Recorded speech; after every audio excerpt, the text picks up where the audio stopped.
¿Por qué debemos prepararnos para enfrentar el sufrimiento bíblicamente? Porque si no, vamos a estar experimentando agitación, confusión, turbulencia interna que muchas veces nos van a cegar nuestra vista de ver la bondad de Dios. Se crea un revuelo emocional en nuestro interior que nos turba y presiona desde lo más profundo de nuestro ser.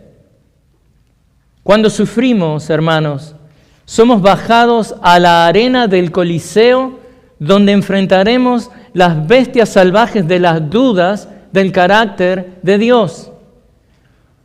Por un lado, nos va a atacar la bestia insaciable de la incredulidad, clavando sus colmillos en nosotros, invitándonos a claudicar confesando que si Dios es bueno, ¿por qué estoy siendo desgarrado sin piedad por este dolor que me consume? Si usted no se enfrenta al sufrimiento bíblicamente, la bestia despiadada de la confianza en Dios le va a gritar en la cara, diciéndole: ¿por qué insistes en mantener tu fidelidad a Dios cuando Él te ha abandonado a mis castigos implacables? ¿Aún conservas tu integridad? Maldice a Dios y muérete. Job 2:9. Y es así entonces que usted se preguntará: ¿verdaderamente me ama Dios? ¿Por qué estoy siendo colgado vivo de esta columna y estoy siendo prendido fuego vivo? ¿Dónde estás, mi Dios, en agonía? ¿Dónde estás en mi agonía? ¿Dónde estás en mi sufrimiento? Usted comenzará a dudar del amor de Dios, de la bondad de Dios, de la presencia de Dios cerca suyo. Todo por no aferrarse en fe y perseverancia a las promesas de la palabra de Dios. Como dijera Jerry Bridges en su aclamado libro Confesiones Importantes,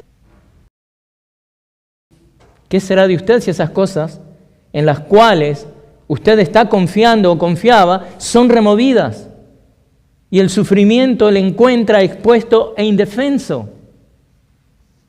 Hay un montón de ídolos en los cuales nos refugiamos buscando ser protegidos del sufrimiento. Y cuando esos ídolos son removidos por Dios, ¿a dónde corre usted?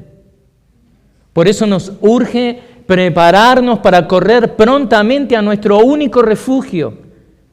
Salmos 46:1 dice: Dios es nuestro refugio y fortaleza, nuestro pronto auxilio en las tribulaciones.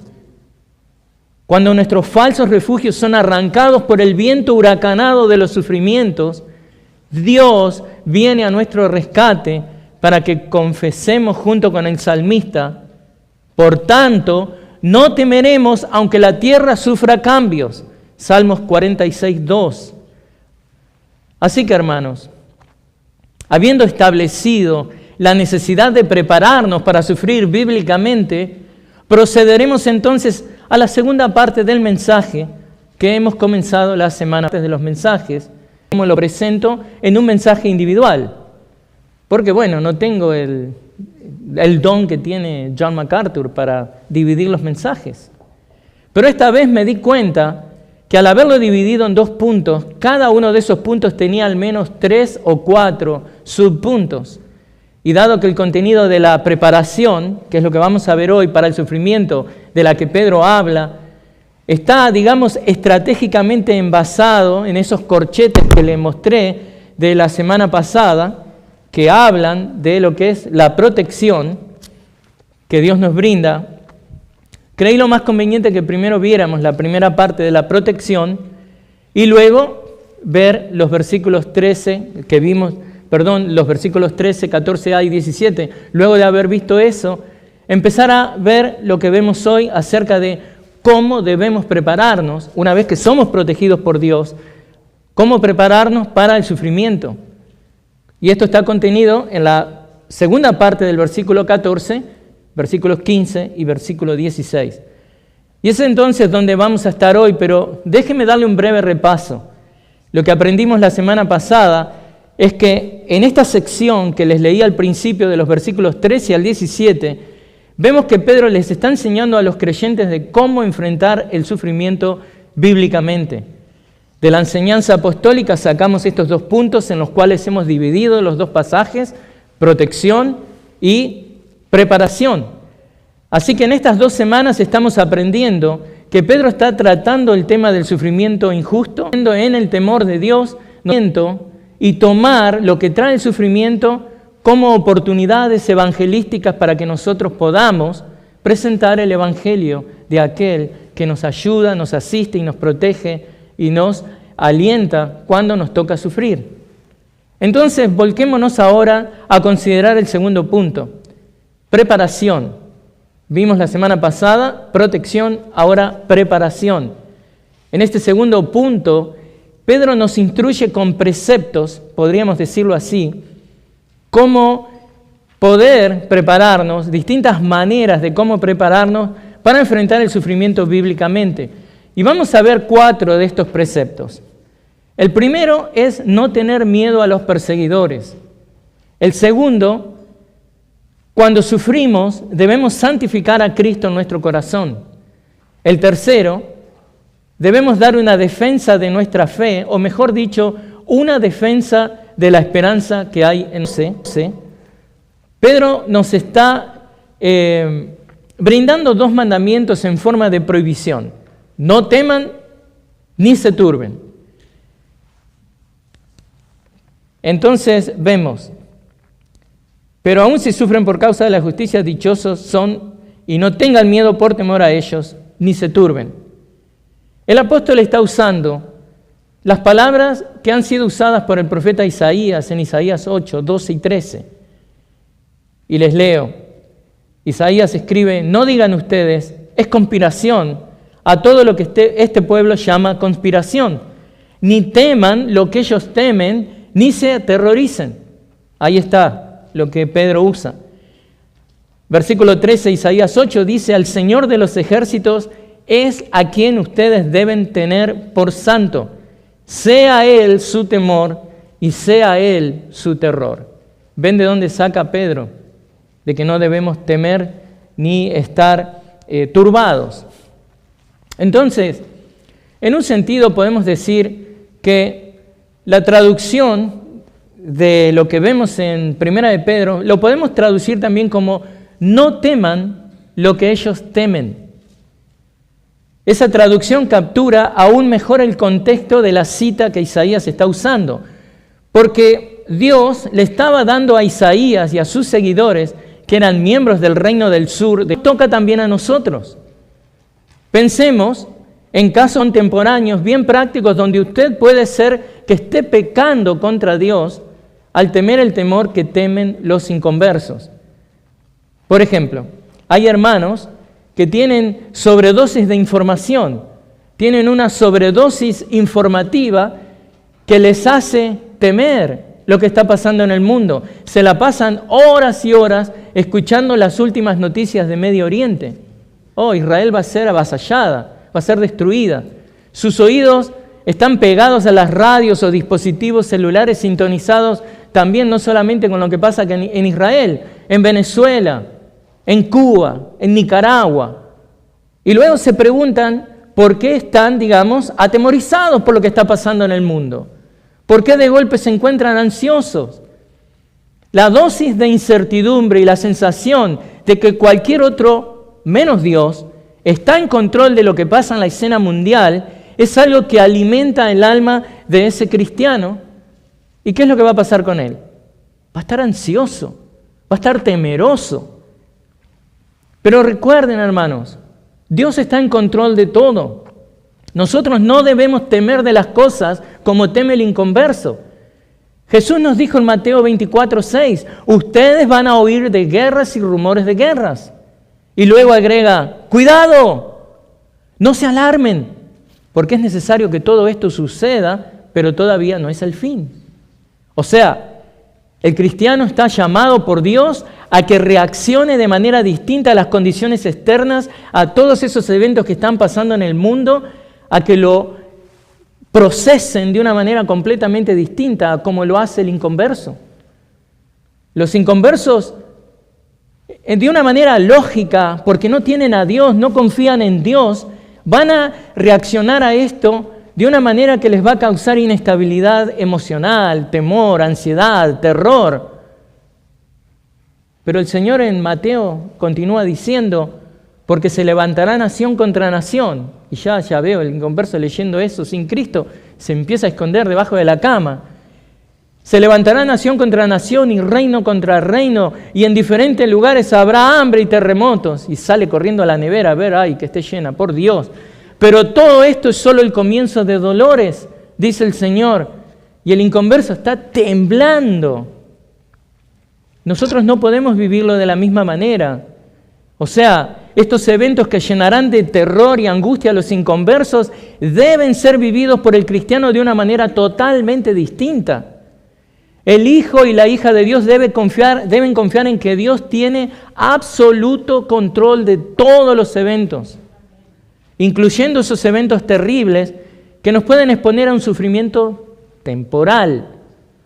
El cristiano debe ver aún esos eventos profetizados por Cristo, no como excusas para temer y entrar en pánico, sino como una ocasión para confiar en Dios, para poder alabarle por su grandeza en lo que está haciendo a través de la historia para su gloria. Debemos ver esos eventos no como ocasiones de temer de la misma manera que el inconverso teme. Eso es lo que está diciendo Isaías. Y eso es lo que está diciendo Pedro. Cuando sufren, no teman a sus perseguidores, no teman lo que la gente teme. Debemos ver esos eventos como una llamada a estar vigilantes, como una llamada a estar preparándonos. Y mire, sin considerar el campo escatológico donde usted se encuentre, la realidad es que usted no debe temer. Porque claramente Cristo prometió en Juan 14:2. ¿Qué prometió Cristo ahí? Y si me voy y les preparo un lugar, ¿qué va a pasar? Señor, te vas a preparar un lugar, ¿qué vas a hacer? Vendré otra vez y los tomaré a donde voy. A donde yo voy, dice. Para que donde yo esté, allí estén ustedes también. Esto es una promesa de Cristo. Aquel que no rompe ninguna promesa. O sea, mientras usted escucha las malas noticias, mientras usted tiene la radio ahí sintonizada o está en la página de internet que está tratando de alarmarlo y que usted pierda la paz y que usted esté ansioso y temeroso por lo que está pasando en el mundo, ¿quién nos va a ayudar? Cristo le dice, yo voy a venir por ustedes. Fui a preparar un lugar. O sea, mientras está aquí, expuesto a todas estas malas noticias, úselas para alabar a Dios por la inminente llegada de nuestro Señor Jesucristo, que en primer lugar vendrá a recoger a su iglesia en el arrebatamiento, en el rapto de la iglesia. Hermanos, la iglesia va a ser preservada de la gran tribulación que se viene sobre el mundo. Usted, si es un cristiano verdadero, si es parte de la iglesia, no tiene que estar temiendo absolutamente nada. Usted no debe temer como el mundo teme. El Hijo de Dios, el creyente verdadero, no debe temer lo que teme el mundo. No debe temer el temor que teme el mundo. Porque a nosotros se nos ha prometido protección. Y la manera de honrar esa protección que recibimos es estar preparados, es estar preparándonos para responder a la persecución temporaria y el temor que esa persecución temporaria, lógicamente, ¿me escucha? Lógicamente va a causar un temor. Pero es un temor que está puesto en la perspectiva de que Dios nos protege. Yo no le digo de que usted va a ser un robot y no va a tener emociones si es perseguido, si es maltratado con palabras, o si en algún momento su vida corre en peligro. Yo no le estoy diciendo que usted, oh no, está todo bien. Servirme otro café, por favor, que si no importa, están ahí a una cuadra, ya me están por acribillar, pero ponerle un poquito más de azúcar, tranquilo, yo acá, todo bien. No, seguramente usted va a querer salvar su vida. No estoy cayendo, digamos, en una actitud ridícula de que usted no va a sentir nada, no. Pero estas persecuciones son temporarias y usted las va a vivir sabiendo que son ocasiones para que usted, ¿qué? Confíe en Dios. Para que usted presente el Evangelio a sus perseguidores. De una manera que usted va a vivir esas persecuciones enfrentando el sufrimiento bíblicamente al glorificar a Dios. Entonces, ¿por qué digo de una manera que glorifique a Dios o al glorificar a Dios? Porque usted glorifica a Dios solamente si está confiando en Él. Usted debe prepararse para sufrir bíblicamente, entonces. Si usted puede saber que sepa, sí, Dios me guarda, Él es mi refugio y protección en todo momento, y puede recitar salmos enteros acerca de la protección de Dios. Pero si usted está ansioso, temeroso, temblando como una gallina en el rincón, y lo único que piensa es eso, no está honrando a Dios. Debemos aprender a entender y aceptar nuestro dolor y sufrimiento momentáneo y verlo desde la perspectiva eterna que el Dios que nos ha salvado lo mira de esa manera. Pero entonces, todo eso que vimos nos ayuda a ver lo que está en el versículo 14 de 1 de Pedro 3. En caso de que decidamos, por ejemplo, tomarlo de que dice, no teman lo que temen los demás, y usted diga, no, me parece que, y no tengan miedo por temor a ellos. Bueno, si lo ve de esa manera, es que no solo no debemos temer, sino que tampoco debemos, digamos, temerle a los que le producen ese temor. Usted lo puede ver así, es completamente lícito porque está en la palabra, pero captura Isaías y cómo lo expresa, que no solamente es temer a aquellos que le persiguen, sino temer de una manera que teme el mundo. Temer de la manera que ellos temen. Pero bueno, hay un tipo de verbo que Pedro está usando para comunicar eso, de, por ejemplo, no solamente no temer, sino dice, y no tengan miedo por temor a ellos, ni se turben. Es un verbo que comunica la idea de que tenemos prohibido entrar en este tipo de estado de turbación o de pánico. Es una prohibición. Miren, lo que está expresando con ese verbo es un estado de agitación tal que es el mismo verbo que usa Juan cuando habla de el ángel revolviendo las aguas en Betesda, en Juan 5:4. Imagínense un ángel con la fuerza que tiene, revolviendo eso, agitando eso. Y es el mismo verbo que Pedro dice, no deben entrar en esa agitación. Porque esto, hermanos, nos enseña a los cristianos que no debemos entrar en un estado de pánico, de agitación. Tenemos prohibido por Dios que la agitación y todo tipo de distracciones nos impidan confiar en Dios. Las emociones no están llamadas a gobernarnos. ¿Que vamos a experimentar miedo, como acabo de decir? Sí, pero usted tiene control sobre ese miedo, porque usted confía en Dios. No debe impedir que esas cosas se conviertan en distracciones y que usted ya no confíe en Dios. Porque si no, esas cosas lo van a mantener a usted apartados de Dios. Y hermanos, debemos confiar en Dios de que Él nos va a mantener y nos va a proteger cuando estas persecuciones y los sufrimientos temporarios que vamos a experimentar en este mundo caído sean una realidad en nuestras vidas, si es que esa es la voluntad de Dios. Pero Pedro nos está prohibiendo de que no vacilemos, y no se refiere al vacilón de la fiesta, no, de que no estemos dudando, que le demos lugar, digamos, a formas pecaminosas de idas y vueltas en nuestra mente que lo que hacen es confundirnos y empezamos a ser vacilantes, a desconfiar del carácter de Dios. Imagínense literalmente, usted fue puesto en la arena como los gladiadores y las batallas van a ser contra estas bestias que van a querer destruir su vida. ¿De qué manera? Arrancando de usted la confianza que usted tiene en Dios. Y Pedro nos prohíbe que no nos dejemos dominar y manejar por los sentimientos, especialmente esos que provocados por un fuerte temor nos van a paralizar en nuestra vida espiritual. ¿A qué me refiero con eso? ¿Cómo se paraliza un cristiano por el miedo? ¿Cómo la vida de un cristiano se paraliza? Bueno, deja de orar. Lo primero que pasa. Si usted no confía en Dios, no va a hablar con Dios, ¿no es cierto? ¿No le pasa que cuando está un poco molesto con aquel que ama, ¡ay! De golpe se cortó la comunicación? Es lo mismo con Dios.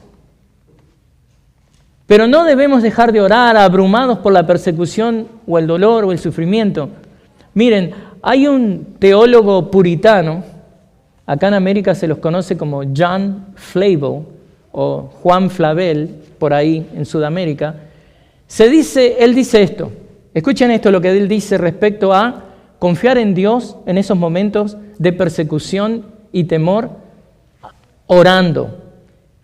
John Flavel dice esto, y cito, se dice que la oración es uno de los deberes, como la fe es una de las gracias. O sea, la gracia de Dios, Dios le da la fe, Dios lo alimenta, Dios lo cuida, Dios lo sostiene. Eso es parte de las gracias de Dios. ¿Cuál es su deber? Orar. Usted debe orar. No va a venir un ángel a hacerlo por usted. Por ahí viene el hermano ángel a orar con usted, pero usted tiene que orar, es su deber.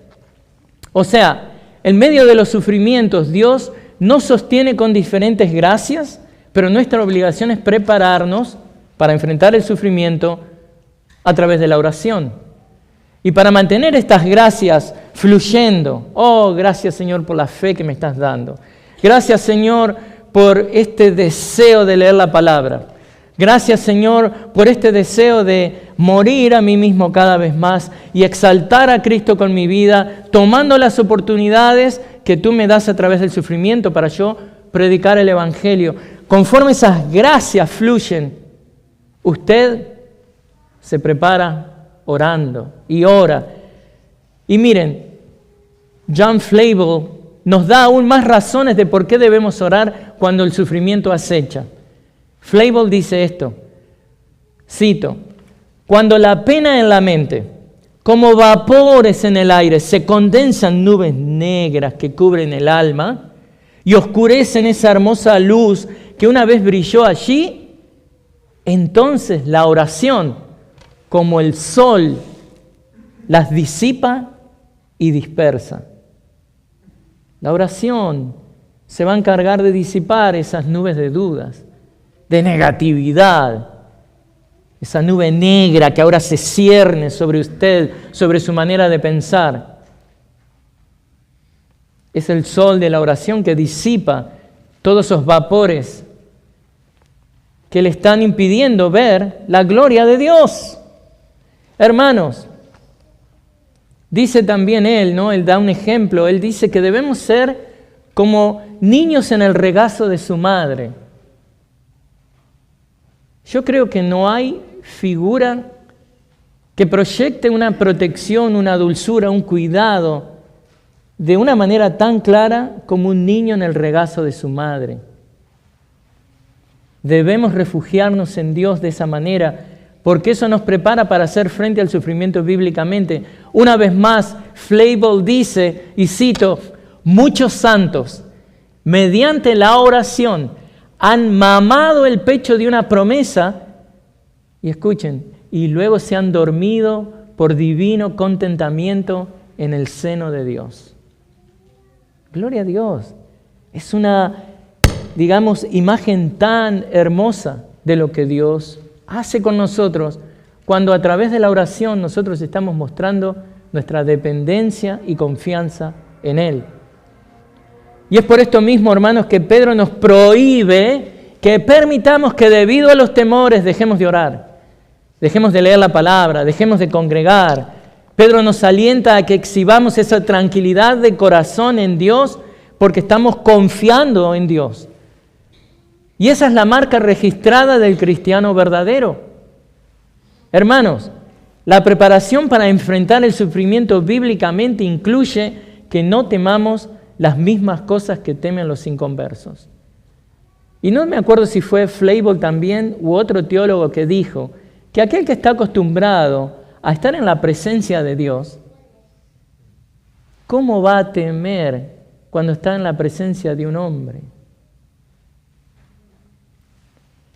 Entonces vamos al segundo precepto de cómo enfrentar el sufrimiento bíblicamente en lo que estamos viendo en esta parte de lo que es nuestra preparación. Y nos dice en el versículo 14b que debemos, versículo 15, debemos santificar a Cristo en nuestros corazones. Entonces, en el 14b acabamos de ver dos maneras de cómo no responder al sufrimiento. Y Pedro ahora nos muestra cómo sí debemos responder al sufrimiento. En este caso, dándonos un mandamiento positivo. Antes fueron dos negativos. No teman, no se turben. Ahora el positivo es santifiquen a Cristo como Señor en sus corazones. Sacamos cosas de nuestras vidas, ponemos algo bíblico a reemplazar eso. Principios bíblicos que Dios quiere que apliquemos. El si no, dice, si no santifiquen, se refiere a que Pedro nos hace saber de que está haciendo un contraste de cómo reaccionan los inconversos, cediendo al temor, con la manera en la que nosotros debemos responder, temiendo a Dios, no al hombre. Los que temen a Dios se encargan de hacer lo que le agrada a Dios, respondiendo con valor ante el sufrimiento infligido por el hombre, porque el cristiano no teme al hombre, le teme a Dios y honra y santifica a Cristo como Señor cuando le toca sufrir. Quien teme a Dios no le teme a nadie. Quien teme a Dios no se arrodilla ante el miedo, sino que santifica a Cristo en su corazón. Y esto no habla de que debemos hacer que Cristo sea más puro, no nos referimos a eso, sino que nos referimos a que, así como cuando Cristo nos salvó, Él nos hizo santos, nos separó del pecado, cuando nosotros santificamos al Señor, lo apartamos a Él como el santo Dios en nuestras vidas. No es el temor, no es el temor al hombre, no es la ansiedad, no es la persecución y el temor que trae, no son las dudas, no son las cavilaciones, las vacilaciones, es Cristo, es su seguridad, es confiar en lo que Él nos comunica desde su carácter en su palabra. Apartamos a Cristo en nuestros corazones y los santificamos. Y Pedro nuevamente está usando el mismo pasaje de Isaías 8, el versículo 13, en la versión Reina Valera, se aprecia aún mejor en la Reina Valera. Dice, a Jehová de los ejércitos, a Él santificad. Sea Él vuestro temor y Él sea vuestro miedo. La referencia a Isaías enfatiza la importancia de reconocer a Dios como santo y de no temer a los que pueden causar daño temporariamente, sino de confiar en Él.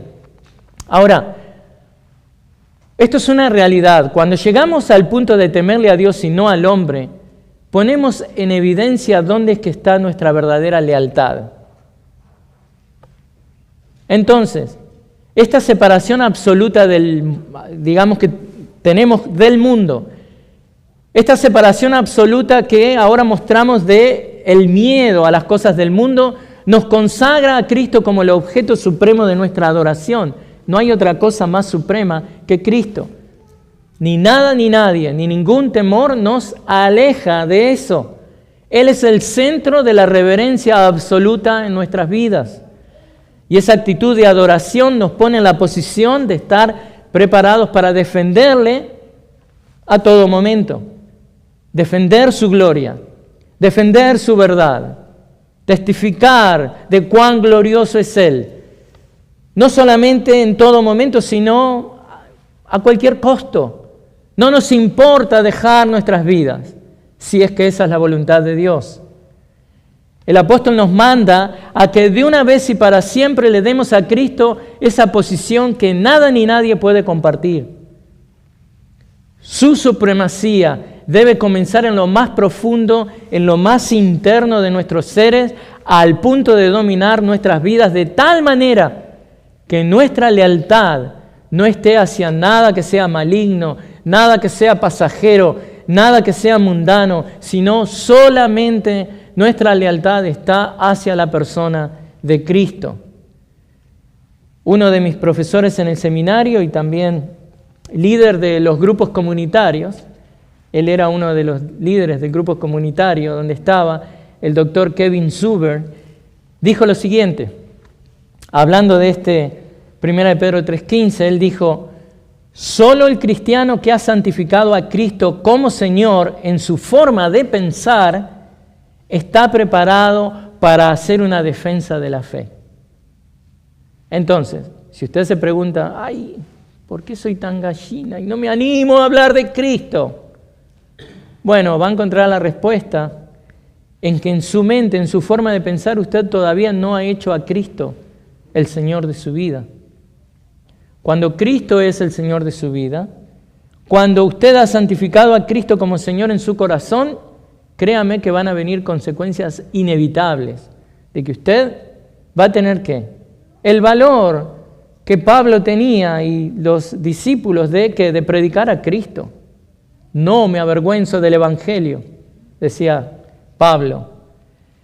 Pero bueno, hermanos, lo maravilloso de esto es que cuando tenemos a Cristo como Señor de nuestras vidas, esto nos da una gracia y fuerza para estar firmes ante la hostilidad del mundo. Y también nos capacita para mantenernos firmes en medio del sufrimiento y las persecuciones. El conocimiento de Cristo, pero no solamente el conocimiento de una manera intelectual, ese conocimiento que es íntimo, ese conocimiento que viene de conocerle a través del sufrimiento también, a través de lo que aprendemos de Él, pero a través de nuestra devoción. Él es el centro de nuestras vidas. Eso nos llevará a estar plantados en un compromiso total con Cristo. Y ese fue el caso de, por ejemplo, Policarpo de Esmirna. Porque no quiero que se quede con la idea, por el mensaje pasado, cuando en un sentido condené algunas, situaciones innecesarias, donde hubo martirio innecesario, pero hubieron martirios verdaderos, que Dios se glorificó a través de la entrega de la vida de muchos hombres, porque estos hombres estaban plantados en un compromiso total con Cristo. Ellos no temían la muerte. Y ese fue el caso de Policarpo de Esmirna. Policarpo de Esmirna era un discípulo del apóstol Juan. Policarpo fue arrestado en el año 155 después de Cristo, estamos hablando de el segundo siglo, después de haber sido denunciado por ser un cristiano. Ese era el cargo en contra de él, de que él era un cristiano. Obviamente era un maestro también. Entonces es llevado ante el procónsul romano y se le da la oportunidad de negar a Cristo, algo que usted nunca debe hacer, nunca. Usted no debe negar a Cristo. Él no se merece eso. Es llevado Policarpo delante del procónsul romano y se le pregunta si es un cristiano, a lo cual él afirma, y luego se le da la oportunidad de que renuncie de su fe. Y no solamente que renuncie de su fe, sino que jure lealtad al emperador romano.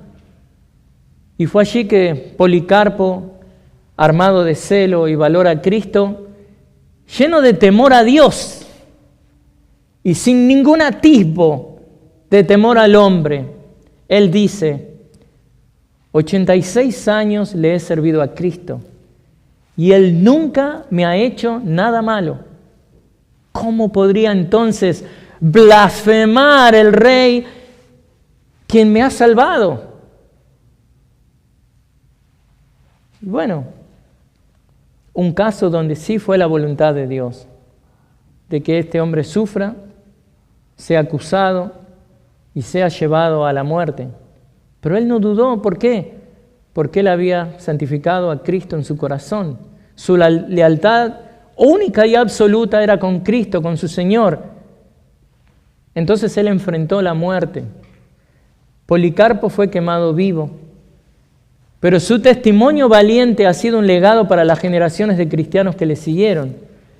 Y como les decía la semana pasada, el cristiano perseguido tiene la posibilidad de huir, si así Dios se lo permite, o si decide quedarse y le toca entregar su vida, y esa es la voluntad de Dios.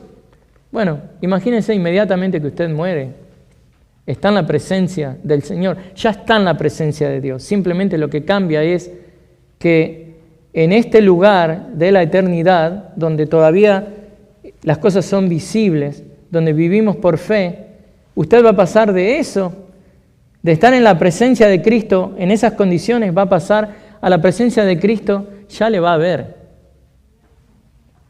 por toda la eternidad.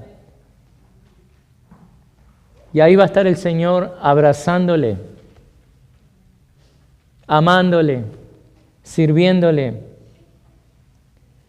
Pero bueno, qué lindo, qué gloria de la cual participa el cristiano.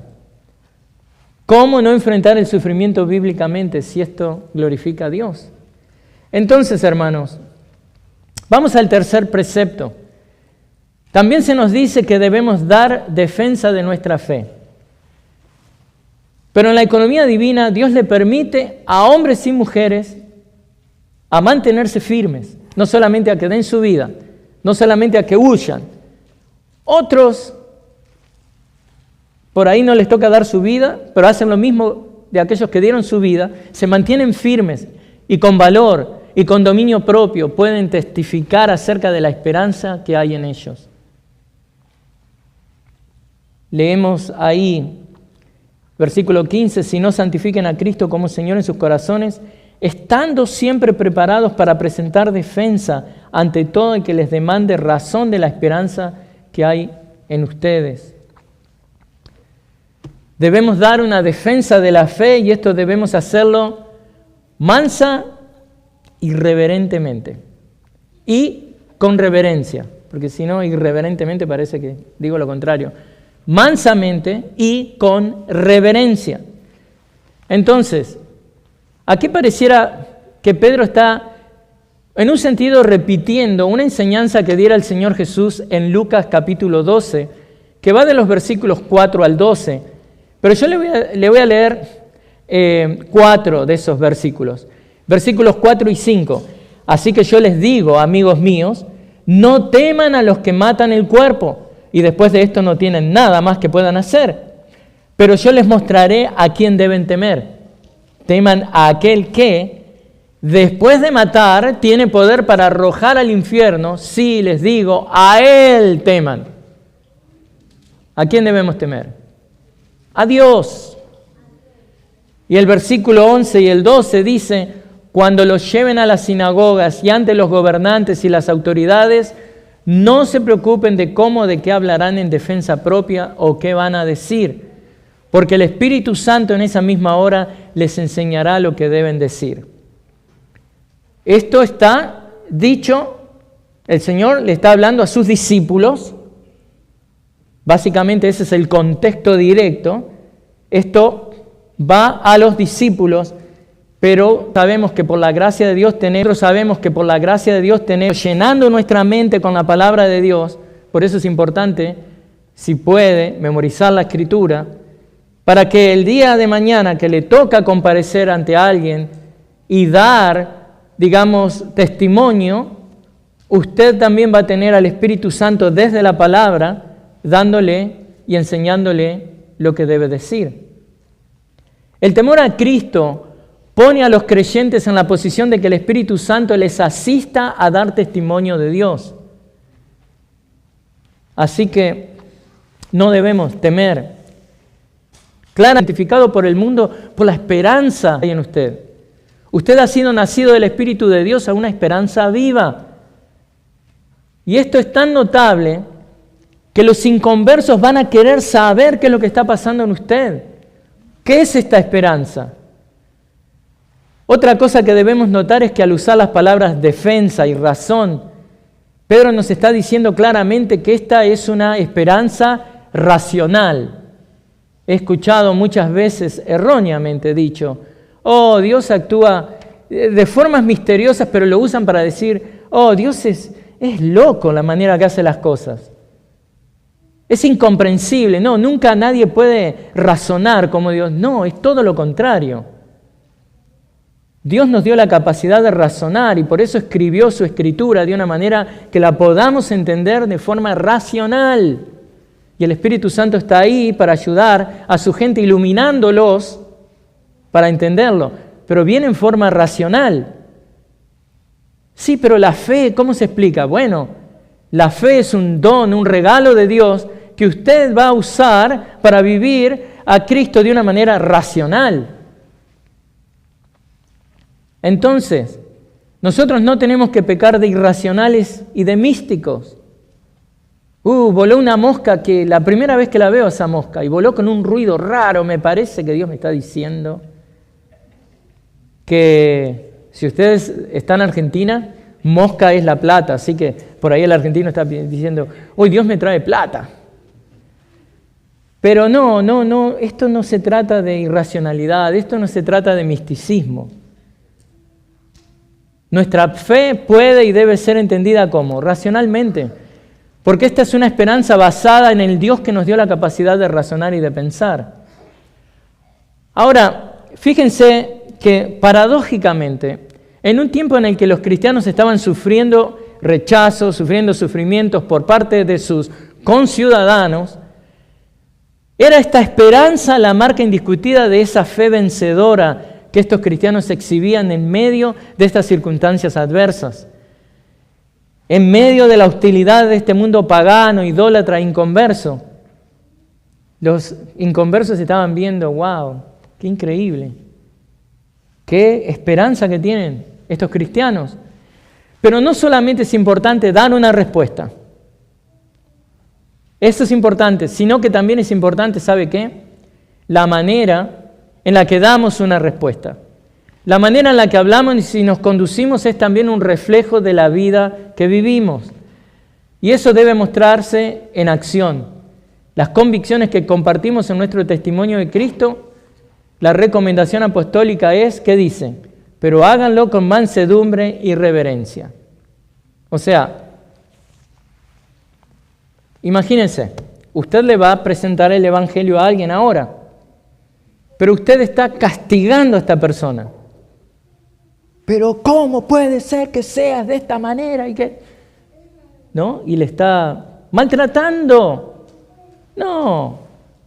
El cristiano que ha sido perdonado y que sabe que es un pecador redimido, que está siendo santificado cada día, va a llegar a dar su testimonio y a exhibir a Cristo al mundo inconverso de una manera que es mansa, con amor, con humildad y con reverencia a Dios, sabiendo que lo hace delante de Dios. Suena algo parecido a Proverbios 15:1 cuando nos dice que la respuesta, la suave respuesta, ¿qué hace? Aparta el furor. Pero la palabra hiriente hace subir la ira. Entonces, si usted se estaba preguntando, ¿pero por qué es que cada sábado que voy a testificar vengo con un ojo negro? A lo mejor ahí está la respuesta. No está siendo, digamos, manso. Entonces, con palabras hirientes está haciendo subir la ira del pecador. La Reina Valera lo dice, la blanda respuesta quita la ira, mas la palabra áspera hace subir el furor. Y a veces en nuestra, digamos, falta de madurez, en nuestra inmadurez cristiana, pecamos de ásperos, como si fuéramos ahora nosotros los dioses que juzgan a los pecadores. No, nosotros somos pecadores redimidos que vamos a compartir de la misericordia del Dios que perdona al pecador. Eso es lo que somos. Así que, hermanos, prepararnos para enfrentar el sufrimiento bíblicamente consiste de armarnos de paciencia cuando somos interrogados por nuestra fe. Los cristianos estamos llamados a responder sin deseo de establecer nuestra justicia propia. Debemos defendernos sin atacar a nuestro adversario.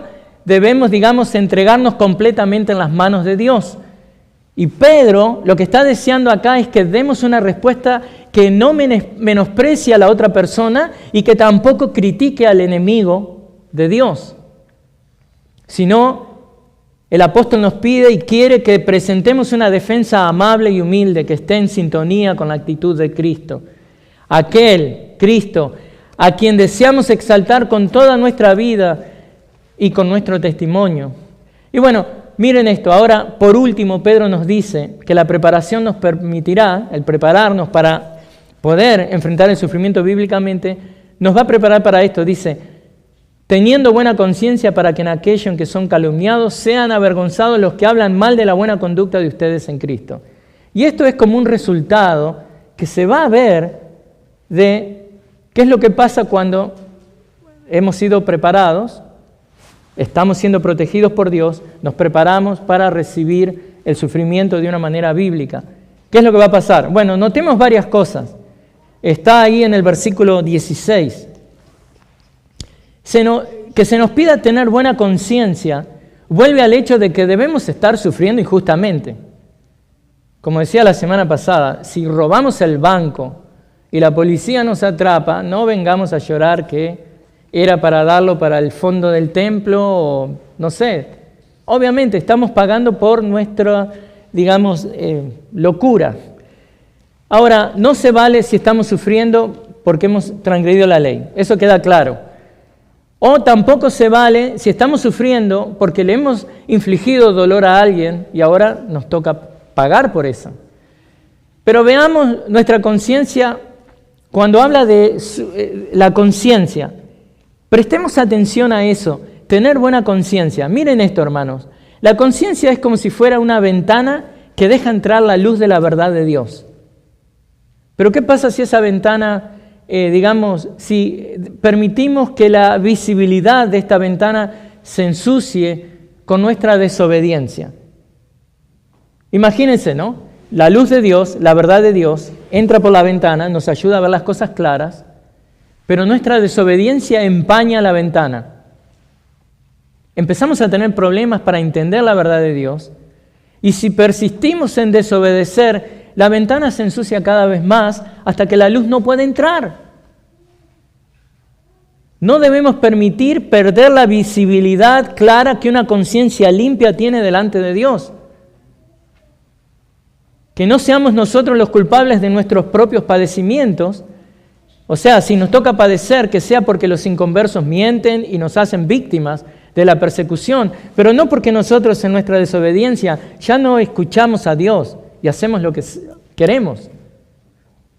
Una persecución injusta, como dice Pedro, es cuando los creyentes están siendo atacados a través de, como evidentemente es lo que está pasando acá en esta situación con los cristianos del primer siglo a los que le escribe Pedro, son calumnias de tenor verbal, son calumnias verbales. Ahora, lo llamativo de esa calumnia verbal que están recibiendo estos cristianos, de esta persecución, a nadie le gusta que hablen mal de uno, ¿no es cierto? Pero lo más llamativo de esto, de esta calumnia, es que estos inconversos están calumniando a los cristianos porque ven una buena conducta. O sea, es el mundo del revés, ¿no? O sea, el contenido de esta calumnia era basada en la buena conducta que estos creyentes mantenían en su vida. Y era obvio, y todavía pasa hoy en día. Por eso, presta atención, el estilo de vida de los creyentes estaban en desacuerdo con su pasada manera de vivir. Vamos a hacer de cuenta. Un tiempo usted se drogaba, un tiempo usted se emborrachaba, un tiempo usted era infiel a su esposa. Luego Dios lo transforma. Usted se arrepiente de sus pecados, llega a Cristo. Dios lo transforma. El Espíritu Santo de Dios pasa a morar en usted. Usted es santificado. Y aquel que lo conoció, viviendo esa vida de disolución, de pecado, cuando lo ve ahora dice, pero ¿qué pasó contigo? El gran Agustín, el filósofo Agustín, Él vivió una vida de mucho pecado, al punto que, miren, a los 14 años tuvo a su hijo, a Deodato. Una vida de pecado sexual, de borrachera, todo tipo de cosas. Agustín las tenía todas. Y un día, luego que el Señor le transforma y cambia su vida, vienen dos chicas que lo conocían del pasado y le gritaban, ¡Agustín! ¡Agustín! Y Agustín seguía para adelante, ¿no? Como que, ¿quién no? No las conozco. Agustín viene, no nos reconoces, somos nosotras. Vaya a saber, ¿no? Cómo las conocían, y él dice, sí sé quiénes ustedes son, sé exactamente quiénes son ustedes, pero yo ya no soy el mismo. Y eso es lo que pasa con el cristiano transformado. Hermanos, hermanas, cuando el mundo ve ese cambio, esa transformación, al mundo le incomoda, porque aunque el cristiano no diga una palabra de acusación, el cambio de ver lo que era una vida de pecado y ahora una vida para Cristo, esa nueva vida vivida por el cristiano, sin palabras está acusando a los demás, a los que en un tiempo compartían la misma vida de pecado que usted vivía.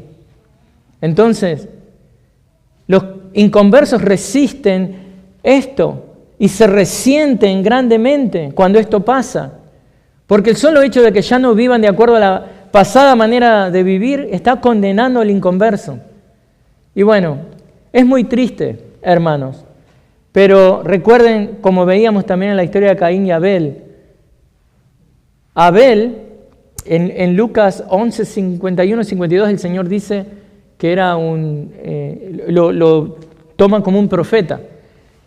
Y la sola vida de Abel, viviendo en obediencia a Dios, condenaba a Caín.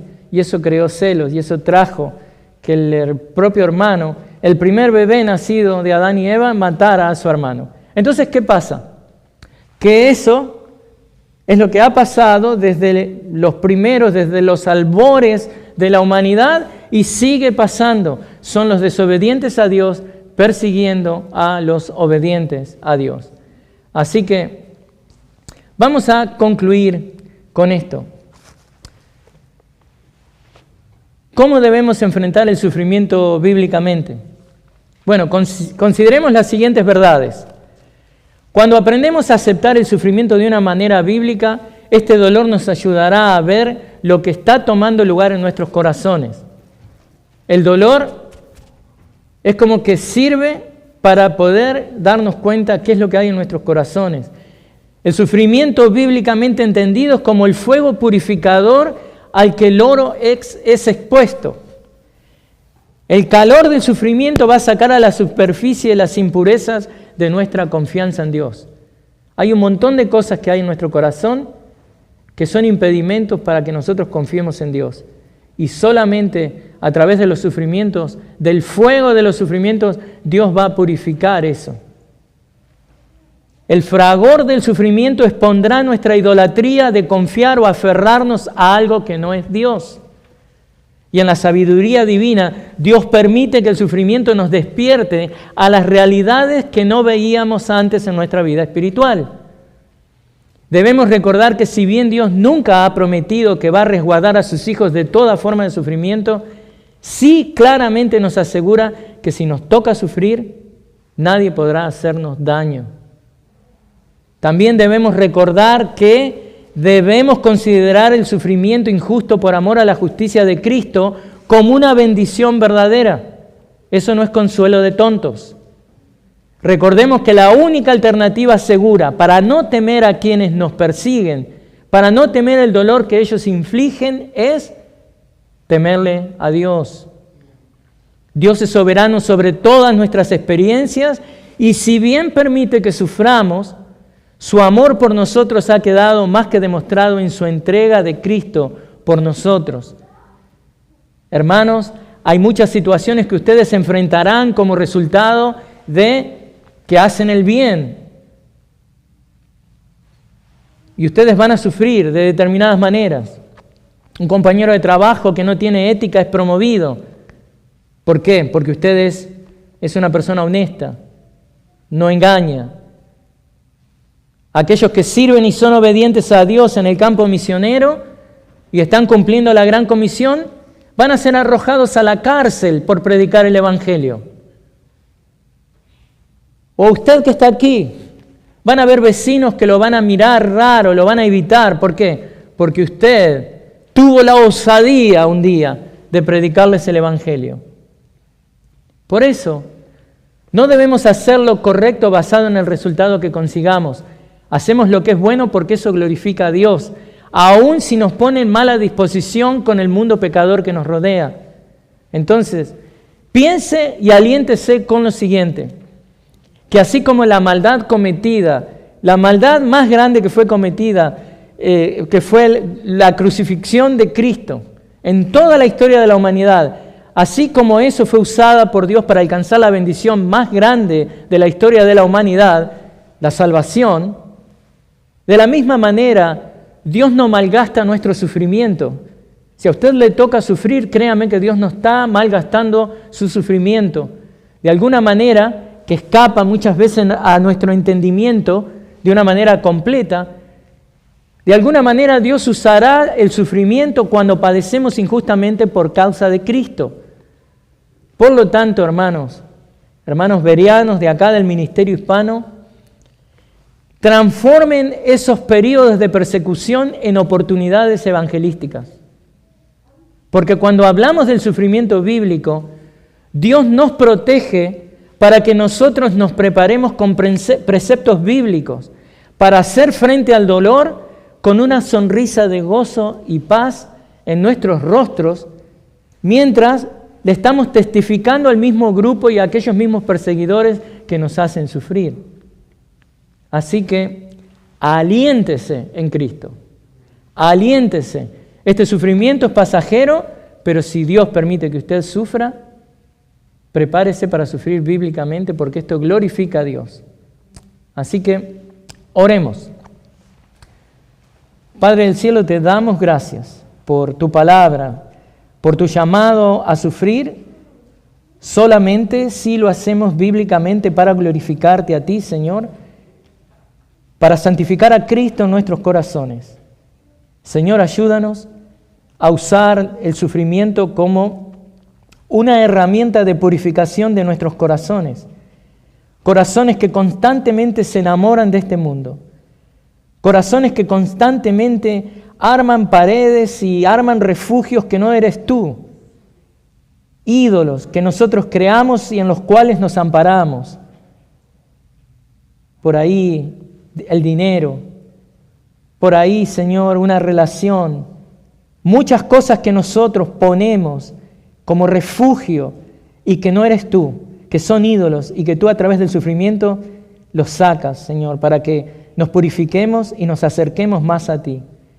Ten misericordia de nosotros, Señor, ayúdanos a sufrir de una manera que te glorifique y que cuando nos toque sufrir, Señor, que lo hagamos con gozo, con paz, sabiendo que es momentáneo, sabiendo que es pasajero y que nos ayudes a, desde el sufrimiento mismo, poder alcanzar a aquellos que no te conocen, Señor.